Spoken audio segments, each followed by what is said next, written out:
Oh boy, oh boy, oh boy. Where do we start with these?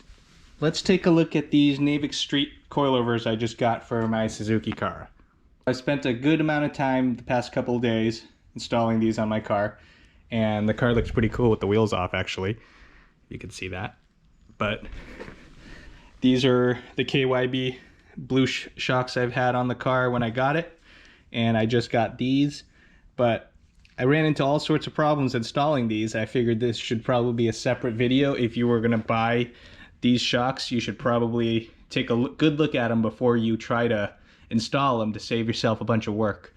And I would have hated to pay someone to do this only to find out it was all messed up and have to repay to have the labor done again. So I've had to already, including this time, me correcting this and putting it back, I've already put this back on 2.5 times. So I've kind of become good at removing all the bits and pieces, as easy as it is. It just comes on and off, luckily. So it's not terribly hard, but it is annoying. The first issue I ran into was this. These were labeled rear left,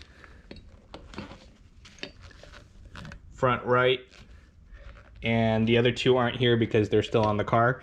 But as you can see, they were labeled for your what do you call it? They were labeled for your demise. So the front knuckle sleeve and the rear knuckle sleeve have slightly different mounting holes. It's just ever so slightly.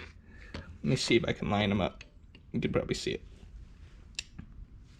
It's just a tiny bit. So what happened was, I followed the marking. I put this one on the front and I put this one on the rear.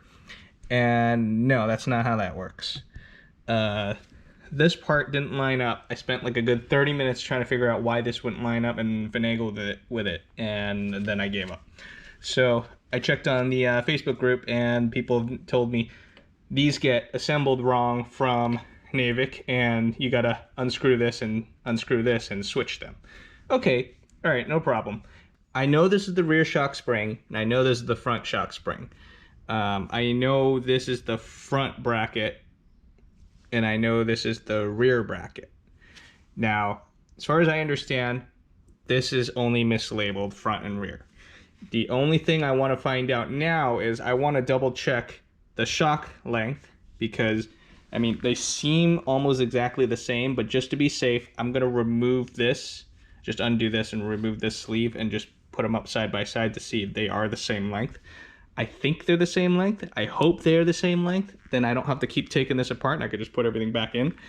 And then just try to dial in as best as I can. Then I'll have to work on the preload and whatnot, but I can show you that later. But this is just the kind of rant about how this stuff isn't correct, and you should make note of this before you try to put it in your car. So let's get to disassembling this and measuring.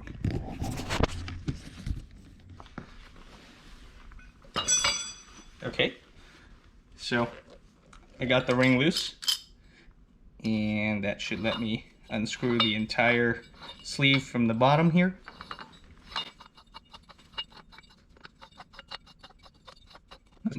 Ooh, that's all the way out. Not sure how much you should have in here. I mean, I would think you want at least half of that thread in use, but you know, if you want to push the limits. So, moment of truth for shock length. So here are the shocks side by side. The front labeled one and a rear labeled one. Turns out both shocks are exactly the same length, so at least you don't have that to worry about. You just have to look for the longer spring for the rear and make your adjustments as so. The slightly shorter sleeve for attaching to the knuckle is the rear one. It's not scientific, but I'm lining it up and I see a little edge here at the top. It's like just a smidge. And that's how you would tell that these are put on correctly or not. You could just take this off. I mean, you just unscrew it. It's loosey-goosey when you first get it. You could just unscrew this and just line it up with your knuckle after you remove your stock shock. Now, this is a rear shock right here for the KYB. I'm gonna put this here. Try to line this up with the top hat. And even at this lowest position, it's probably unsafe at this position, but even in this lowest position, your rear suspension will be lower than stock. The front suspension, however, was a little bit different. I put this in and I lined it up. I was able to line it up with the height of the front shock, and the front suspension can be lifted a lot. I had it about an inch higher than stock, and I'm pretty sure it had more room to go. Not sure why that is, so I'm just gonna leave this alone, but I'm still gonna put this back in the front. I'm actually happy now I don't have to switch this. This is fine. I'm just gonna have to work on dialing it in. So, like, comment, subscribe. Tune in for the next video. I hope this helps you out with your Navic coilover installs.